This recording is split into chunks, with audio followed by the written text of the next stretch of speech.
Bonjour. Monsieur Laborde, dites, j'ai un petit problème de virement bancaire pour Ah ici. oui, je m'en suis aperçu. Justement, je voulais vous parler. Oui, mais ce soir, je rentre tard. Hein. Eh ben, on peut régler ça samedi matin. Je viens pour la fête des anciens. Bon, d'accord. À samedi. Ok. Monsieur Laborde, ils sont arrivés depuis un moment, ils vous attendent. Bonjour. Bonjour. Ça va?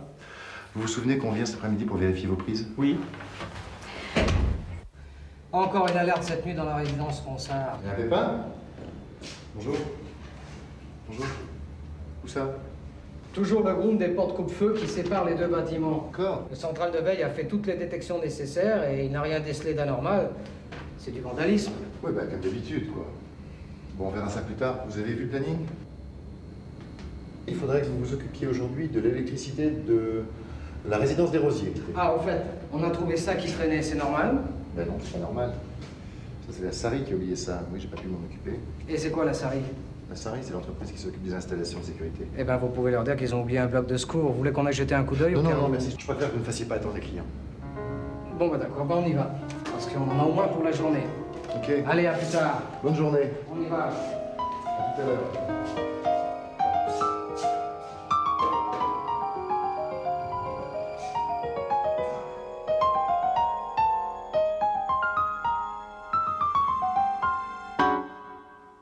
Pas mal. C'est pas mal ton début de journée. On peut dire que la communication, tu maîtrises. Il est déjà là, lui. Eh. Ah, en revanche, deux choses. Alors, d'abord, ta cravate. Qu'est-ce qu'elle a, ma cravate? Bah, arrange-la un peu, je sais pas. Voilà. C'est bien comme ça? C'est parfait. Et puis, alors, la sécurité, mais ça va pas du tout. Oh, je sens qu'il va encore me gâcher la journée, lui. Écoute, j'interviens parce que depuis ce matin, tu m'as commis deux erreurs. Deux erreurs qui peuvent avoir des conséquences graves. Tu vois, ça, ce sont les restes d'une résidence qui a brûlé. Un violent incendie a entièrement détruit le secrétariat et l'atelier. C'est une bouteille de gaz qui a explosé et qui, comme vous le voyez, a pulvérisé le mur. Alors, un peu plus tard, en débarrassant les décombres, j'ai découvert ceci. En fait, voilà les coupables. Ce sont des fusibles et ce sont probablement eux qui sont à l'origine du sinistre. Alors, en quelques secondes, les locaux se sont enflammés. Seulement, malheureusement, un homme dormait là, profondément.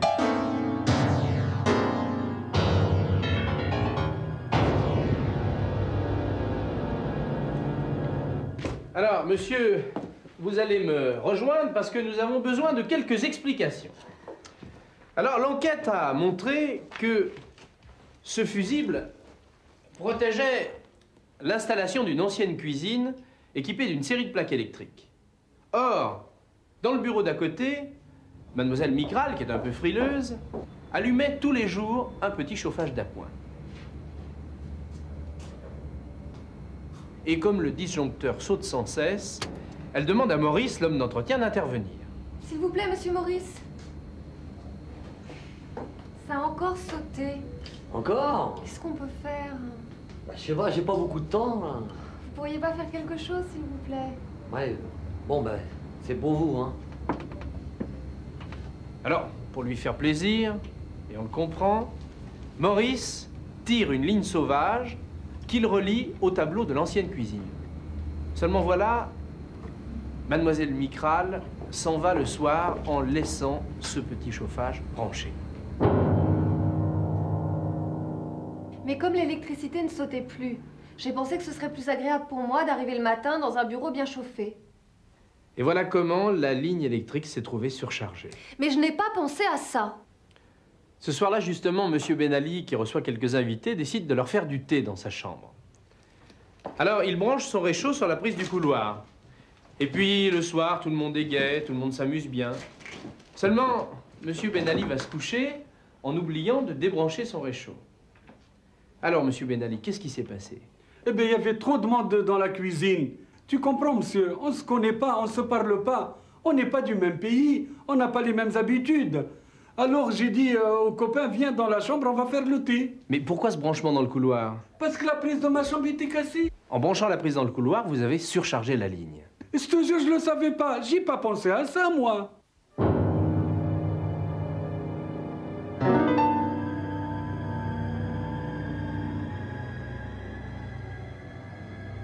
Et pourquoi vous n'aviez pas réformé cette installation? Je m'étais promis de supprimer cette vieille ligne. Mais les services techniques ont installé un ballon d'eau chaude devant le tableau. On n'y avait plus accès. Après, j'ai oublié. J'aurais dû prévenir l'homme d'entretien. Évidemment, je l'aurais fait tout de suite si j'avais pensé à ça. Nous ne nous sommes pas occupés de cette installation. Vous savez, nous avons des directives précises. Il était prioritaire de rénover l'installation d'eau chaude de ce bâtiment. Nous avons donc disposé des ballons individuels et avons donc réalisé des économies très importantes pour l'entreprise. Donc vous connaissiez l'existence de cette ligne? Naturellement. On ne peut pas tout faire en même temps. Évidemment, si on avait pensé à ça. Nous avons beaucoup de travail, croyez-moi, et tout le monde fait le maximum. Je n'en doute pas, mais comment expliquez-vous cet incendie? Vous comprenez, il faut mettre la comptabilité à niveau, faire d'importantes économies, établir la carte d'identité des foyers. Oui, mais cet incendie, ce clochard... Le plan d'entretien à mettre en place, la gestion à rationaliser. Le souci constant de la sécurité. Le souci constant de la sécurité. Ah oui, le souci constant de la sécurité. On n'y pense jamais assez. Pardon. Allô, Will. Je crois que j'ai compris les raisons de l'accident. Ah oui, vous le pensez vraiment? Bien sûr. Est-ce que vous vous êtes posé le problème de savoir comment l'incendie s'était propagé aussi vite? Non. Mais quelle importance, puisque... Attendez. Continuons notre enquête.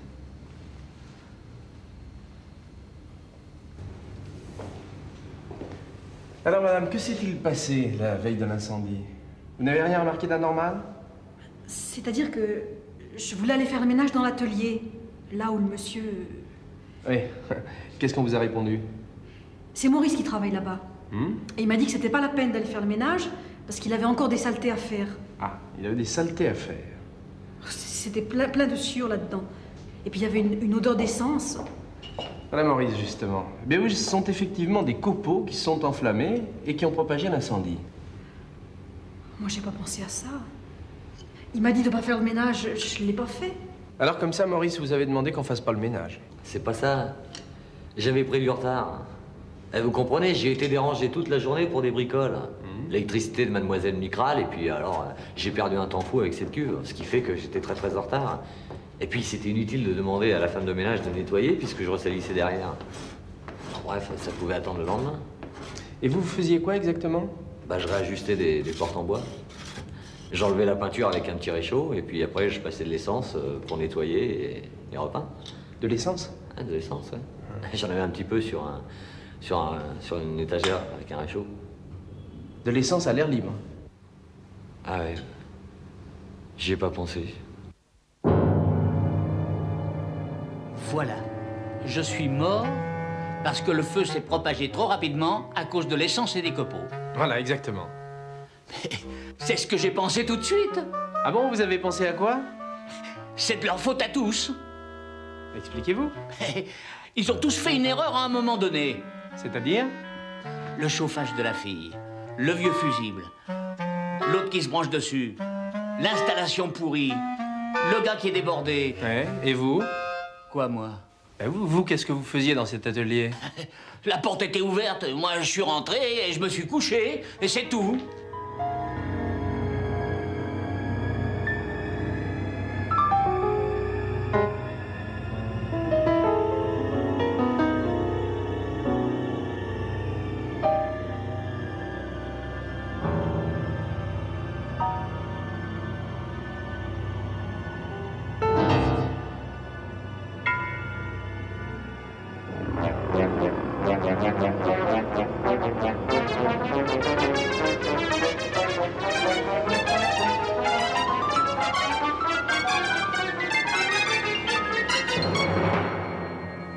Oui, j'ai compris, c'est l'arbre des causes. Exact. Et si on supprime une cause, l'accident n'a pas lieu. Encore exact. Bon. Et maintenant? Si on supprime une cause, l'accident n'a pas lieu, n'est-ce pas? Oui, c'est ce que je viens de dire, oui. Ouais. Tu as pris garde à la sécurité ce matin? Comme tous les matins, oui. Et pourtant, j'ai relevé 2 indices qui risquent de provoquer une catastrophe. Qu'est-ce que tu me chantes, là? Tu te souviens de ce que disait le président? Oui, il disait que la sécurité fait partie de notre professionnalisme. C'est cela même. Dans notre métier, la protection des biens et des personnes est un devoir élémentaire. C'est le premier que nous ayons à l'égard de nos clients comme de nos collaborateurs. Nous n'y consacrons pourtant pas toujours l'attention et la rigueur suffisantes. La sécurité n'est pas un problème technique pour spécialistes, c'est une responsabilité partagée. La sécurité n'est pas une contrainte parmi d'autres, c'est une priorité. Personne ne peut aller contre cette idée de professionnalisme. Ah oui, j'espère bien. Ben alors? Rien, c'est toujours d'actualité. Oui, bon, excuse-moi, je comprends pas vraiment et puis j'ai vraiment autre chose à faire. Écoute, c'est très simple. Aujourd'hui, 20 mars 93, avec les moyens électroniques dont tu disposes, s'il y a un défaut quelque part, il faut quand même intervenir aussitôt. Ben, ça a toujours été comme ça. Tiens, je me souviens, avant d'être ici, j'étais dans une résidence dans la banlieue parisienne.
Ce jour-là, j'ai bien rigolé. Pas mal, pas mal. C'était pédagogique, comme on dit. Seulement, on peut pas inonder un étage comme ça tous les jours. Non, mais des fois, il faut être plus têtu qu'eux. Je te signale que c'est toujours valable aujourd'hui. Aujourd'hui, je suis relié à un central de sécurité qui me renseigne sur chaque établissement. Et par cette imprimante, je sais tout ce qui se passe pendant la nuit. Alors justement, cette nuit... Eh bien, cette nuit, il y a eu un groom de porte coupe-feu détruit. Tu en as négligé la réparation. Non, mais tu plaisantes, mon vieux. Enfin, tu as retardé l'intervention, tout au moins. Alors, tu vois, ça s'appelle un planning. Et ça ne se modifie pas à la dernière minute. Là, tu as les journées, et là, tu as les tâches à faire. Merci, tu vas pas m'apprendre comment on se sert d'un planning. Eh ben alors? Eh ben, viens voir à la fenêtre. Tu vois cette voiture? Ben oui, c'est la mienne. Dès qu'il y a quelque chose sur les freins, qu'est-ce que tu fais? Je la fais réparer, bien sûr. Voilà, c'est tout ce que je voulais entendre. La sécurité dépend du soin apporté à l'entretien quotidien. Oui, enfin, faut avoir les moyens. Allons, mais pour la sécurité, tu les as. Alors, il faut tout arrêter pour une histoire de groom cassé, c'est ça? Oui, c'est ça. C'est ça, l'esprit de sécurité. Ok, j'accepte. Et la deuxième erreur, maintenant? Ce bloc de secours, là, c'est quoi?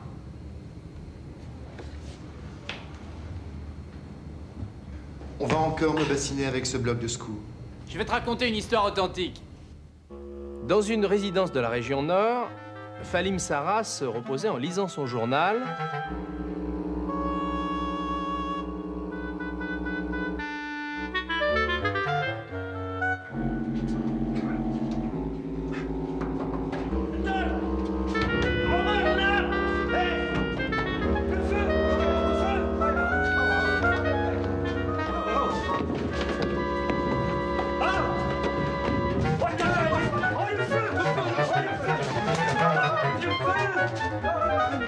pas eu de victime et heureusement, l'incendie s'éteignit de lui-même. Il n'empêche que le directeur a fait une enquête pour savoir pourquoi les résidents s'étaient précipités dans la chambre de Falim Sarah. Les blocs de secours étaient sous contrat de surveillance. Au-dessus de la porte de Falim Sarah, l'ouvrier s'était trompé. Il avait mis un bloc marqué « sortie de secours » au lieu d'un bloc marqué « sortie » avec la flèche indiquant l'escalier de secours. Une simple inversion, un début de panique, ça peut conduire à un mort. Petite cause, grands effets. On vient de le voir. Conclusion, il faut toujours vérifier le travail des sous-traitants.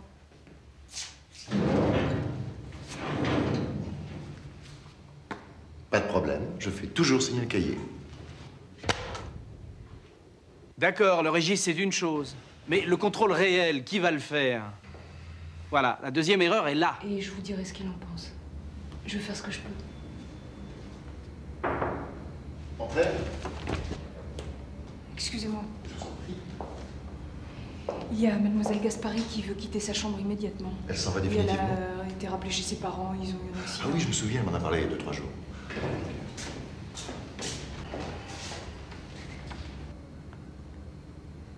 Oh, là-bas! Oh! Oh! Eh ben, mon grand, qu'est-ce qui te prend? Les deux gars, là! Ah, mais je les connais. Ce sont les jeunes de la cité d'à côté. Ah, tu connais tout le monde par ici? Oui, j'essaye. Je crois que c'est grâce à mes relations avec le voisinage, avec les clients, avec les élus, que j'obtiens un climat sain et tranquille. Alors, pas d'agression? Le dialogue, toujours. Oui? C'est encore moi. L'adjoint au maire est là. Vous pouvez le recevoir? Offrez-lui un café, j'arrive. Bien, écoute, je suis désolé, mais maintenant il faut que je me consacre à ma clientèle. Bon, je te laisse, je te laisse. Ah, avant de partir, une dernière chose. Pour ta clientèle, c'est bien, continue. Mais les incidents de tout à l'heure, ne les oublie pas. Et puis toi, regarde ça.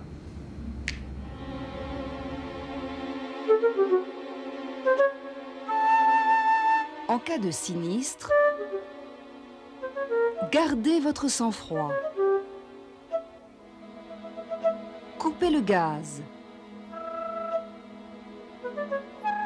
Appelez les secours. Précisez les lieux.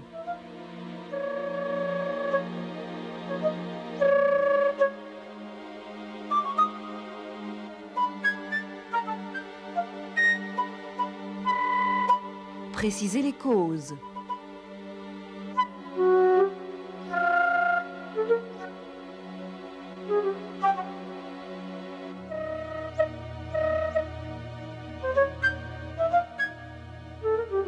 Commencez la lutte contre le sinistre. Organisez l'évacuation des résidents. De toute façon, soyez responsables.